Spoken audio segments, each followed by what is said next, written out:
Right, but I think that the reason that people are so extreme against the NRA is because the NRA has such a militant strength, especially a power in Washington, to veto or to stronghold any sensible gun law. They have been against every sensible gun law until yesterday, including trigger locks, so that children, which there are 500 a year that die, don't get killed. I'm not a spokesman for the NRA. In fact, all I can tell you is I was a member when I was a kid. I was a junior NRA member. I learned firearm safety. And from what I see in the last 3 months, they don't do a lot of the stuff that you assume they do. Well, they are for trigger locks. They're for a lot of things, as long as they're voluntary. Well, they're against the registering of guns. We have to register cars. Why shouldn't we register guns so that when a crime is committed, we can trace who has owned it? You know, I understand how you feel. This is a really contentious issue, probably as contentious and potentially as troubling as the abortion issue in this country. All I can tell you is it rushes to pass legislation at a time of national crisis or mourning. I don't really think are proper. And more importantly, nothing in any of this legislation would have done anything to prevent that awful tragedy in Littleton.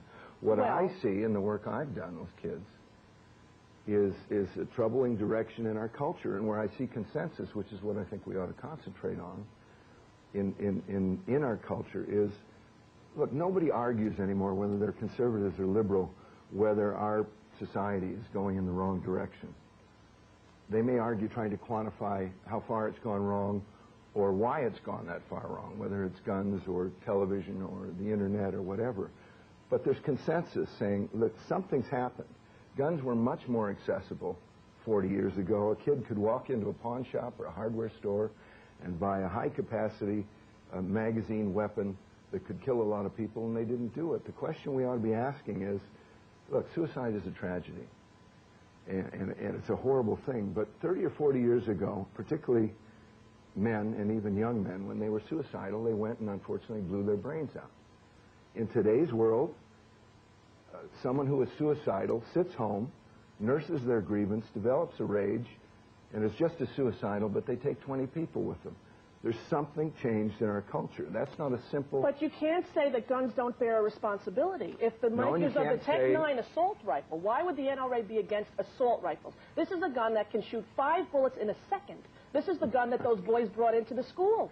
Why the NRA wouldn't say, as a matter of compromise, we agree, assault rifles are not good. I can't speak for the NRA. But you're their spokesperson, Tom, so you have to be responsible for what they say. I'm not a spokesperson. But if you put your name out and say, Don't put words in my mouth. I'm not a spokesperson. Remember how calm you said you'd be? Now you're questioning my humanity. No, not your humanity. I think you're a very humane man. Okay, I'm saying that if you say... I disagree with you, but I think you're being But you can't say that I will not take responsibility for anything the NRA represents if you're saying that you're going to do an ad for the NRA. You can't say that. Do you think you can? Look, there's, you know, you're carefully skirting the issue. It's an act of moral vanity, Rosie, to assume that someone who disagrees with your political agenda to solve our problems cares any less or is any less I never said you cared less. Well, let me Tom, finish I don't think you cared less, nor do I think the men in the NRA cared less. I simply said, too, and the women, I simply said, why can there not be a compromise on the issue? There is a compromise. What? There's a compromise in enforcing laws. There's a compromise in not allowing kids with guns in school. The problem is, and what you don't seem to realize, you seem to have some sort of, look, we all hang out with people we agree with, and you have a very one-sided view of the fact. What you don't understand is laws that As does the NRA, and the people you hang out with in the NRA have a one-sided view as well. I don't hang out with people in the NRA. Okay, well, you're saying I hang out with people with my views. I'm just saying. I said people tend we to all hang out tend with. to. The NRA does, and the un-NRA does. You know, this is a nice one-sided conversation, but you keep interrupting me. Remember how civil you said we were going to be? I let you talk for 4 minutes without saying one thing. Okay. I did. I didn't say one thing. I simply asked a question about what their philosophies are, and you don't want to. I told you. When do you want to get to television and violence? I agree. Game shows. I agree. Game shows. And how do you reconcile? You mean video games? I agree.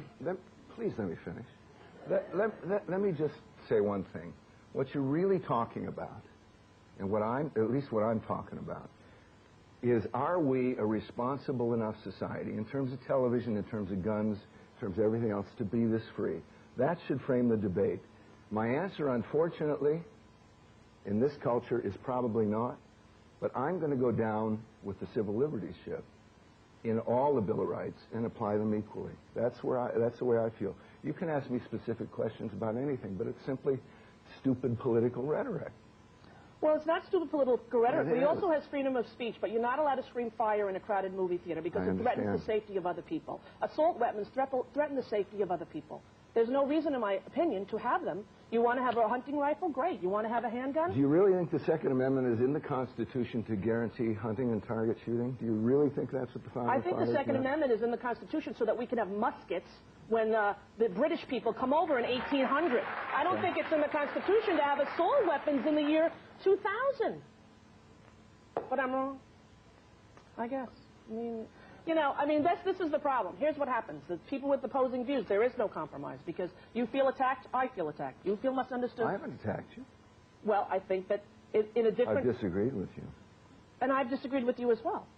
But mine comes in the form of attacking because... I haven't mentioned assault weapons once. I haven't mentioned a lot of things once. I just... The nature of this debate is... I didn't come on your show to have a debate. I came on your show to plug a movie. That's what I'm doing here. And that's what we did. If you think it's proper to have a debate about the NRA, I'm trying to be fair with you. As I am trying to. This is absurd. You're calling me a spokesman for the NRA? Tom, if you're a celebrity and you're doing an ad that says that I am the NRA, then what should have been Have you read the ads? I have read the ads. Good. Did you read the ads? I said them. I read when I say. Okay, well, I do too. And, this is not supposed to be a personal affront, and it's not. I don't say that it's certainly very entertaining. Look at the audience. They're just laughing and having a great old time. Well, it's a serious subject. I don't think it's a lot to laugh about.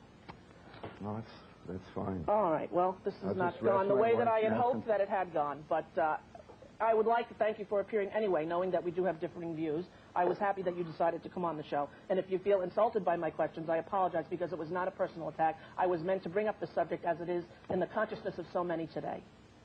That was my intent, and if it was wrong, I apologize to you on a personal level. It's your show, and you can talk about it after I leave, too.